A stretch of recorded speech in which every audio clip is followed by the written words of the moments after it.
EPFO members जल्द ही UPI और ATM से पीएफ का पैसा निकाल सकेंगे। इसकी लिमिट 1 लाख रुपए तक रहेगी। इस साल मई की आखिरी या जून की शुरुआत तक ये सुविधा शुरू होने की उम्मीद है। श्रम एवं रोजगार मंत्रालय की सचिव सुमिता डावरा ने बुधवार को ये जानकारी दी। उन्होंने बताया कि इसके लिए कर्मचारियों को डेबिट कार्ड की तरह ईपीएफओ विड्रॉल कार्ड दिया जाएगा।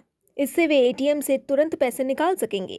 यूपीआई के जरिए यूजर्स अपना पीएफ बैलेंस भी चेक कर पाएंगे। अभी ईपीएफओ मेंबर्स को ऑनलाइन क्लेम की प्रोसेस में 2 हफ्ते तक लगते हैं। क्लेम की प्रक्रिया का समय घटाकर केवल 3 दिन कर दिया गया है। अब 95% दावे ऑटोमेटेड है और आगे भी सुधार किए जाने की योजना है। अब आपको बताते हैं कि एटीएम और यूपीआई से पीएफ का पैसा कैसे निकाल सकते हैं। इस नए प्रोसेस में ईपीएफओ अपने सब्सक्राइबर्स को एक विशेष एटीएम कार्ड जारी करेगा जो उनके पीएफ अकाउंट से लिंक होगा। इस कार्ड का इस्तेमाल करके सब्सक्राइबर्स एटीएम मशीनों से सीधे अपने पीएफ का पैसा निकाल सकेंगे। वहीं यूपीआई से पैसा निकालने के लिए आपको अपना पीएफ अकाउंट यूपीआई से लिंक करना होगा। इसके बाद सब्सक्राइबर्स पीएफ का पैसा अपने बैंक अकाउंट में ट्रांसफर कर सकेंगे। पीएफ विड्रॉल के नियम के तहत अगर किसी मेंबर की नौकरी चली जाती है तो वो 1 महीने बाद पीएफ अकाउंट से 75% पैसा निकाल सकता है।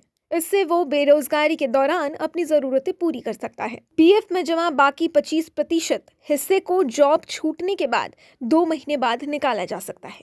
यहाँ आपको पीएफ निकासी और इनकम टैक्स के नियम भी जानना जरूरी है। कर्मचारी को यदि किसी कंपनी में सेवाएं देते हुए 5 साल पूरे हो जाते हैं और वो पीएफ निकालता है तो उस पर इनकम टैक्स की कोई लायबिलिटी नहीं होती।